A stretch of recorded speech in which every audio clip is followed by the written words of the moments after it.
زندگی وچ چنگا تعلق بھی سرمایہ دی طرح ہے. بات فقیر دی نوٹ کرو. چنگے بندے نال تعلق ہونا اے سرمایہ ہے. صرف کاغذی نوٹ سرمایہ نہیں ہوندے، چنگیاں بندیاں نال تعلق بھی سرمایہ ہے. جویں نکاح دا رشتہ ہے، پیری مریدی دا رشتہ ہے، میاں بیوی دا رشتہ ہے، بہنا بھراواں دا رشتہ ہے، ایویں اچھے انسان نال دوستی دا تے محبت دا تعلق بھی ایک رشتہ ہے.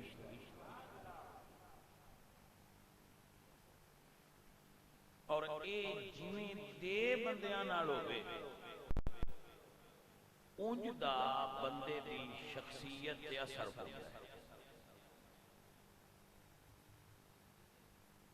یعنی آپ دی لین جی ہو جہاں بندیاں نال بن گئی، تہاڈی شخصیت تے اس دے اثرات آہستہ آہستہ مرتب ہون.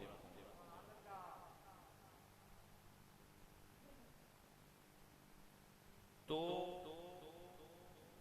اس واسطے میرے حضور نے فرمایا ہے المرء علی دین خلیلہ. بندہ اپنے بیلی دے عقیدے ورگا ہو جاندہ ہے، بندہ بیلی دے ذہن ورگا ہو جاندہ ہے، بیلیاں ورگا ہو دا ذہن ہو جاندہ ہے. جیسے خلیل ہوتے ہیں نا ویسا ہی بندہ ہو جاتا ہے. المرء علی دین خلیلہ فَلْيَنْظُرْ أَحَدُكُمْ مَنْ يُخَالِلُ. تو سرکار نے فرمایا فَلْيَنْظُرْ، اب تم دیکھو مَنْ يُخَالِلُ، وہ کون لوگ ہیں جن کے ساتھ تمہاری تنہائیاں گزرتی ہیں. تم کن لوگوں کے پاس اٹھتے بیٹھتے ہو، ان لوگوں کو پرکھا دیکھا کر.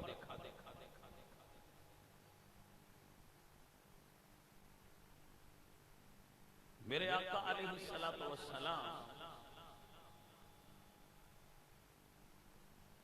آپ فرماتے ہیں، حضرت ابو ہریرہ راوی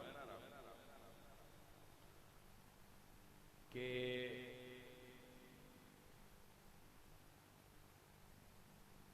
جدو قیامت دا دن ہوئے گا تو ایسے دو آدمی جنہ دا بچپن دنیا میں جوانی بڑھاپے میں اکٹھ رہے ہوں گے، پیار ہوں گے، جدو حشر کے دن ہوں گے واحد فی المشرق وآخر فی المغرب.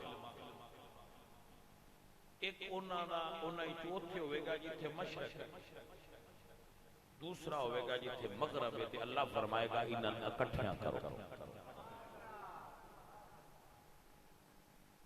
بھائی صاحب آپ سنا مڑ اے دا مطلب ہویا گل مکی تے کوئی نہ مرن تو بعد پیار چنگیاں بندیاں نال ہویا تے گل مکی کوئی نہ، گل تے حشر والے دیہڑے بھی کھڑی رہی.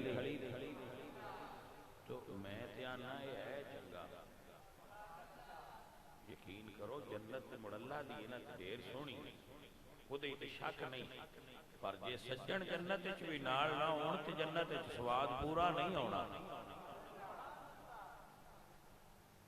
اپنے امیجینیشن ہے نا جی، کپ چاہ دا بدیا ہوئے تے تارڑ اگے بیٹھا ہوئے، جے غالت بیٹھا ہوئے تے بندہ وچ بیٹھا ہوئے تے وہ چاہ پین دا اور سواد ہونا ہے. تے جے کلا بندہ پہ کے پیندا رہیا تے مڑ جنت وچ بھی میں تے لگدا ہے مینوں تے سواد نہیں ہونا. مطلب ہے بھئی یار کول ہو تو جنت دے نعمتاں دا بھی سواد ہی تھا ہونا ہے. تے اللہ یہ یار بھی نعمت نے اللہ جنت وچ بھی اکٹھیاں کرنے نے.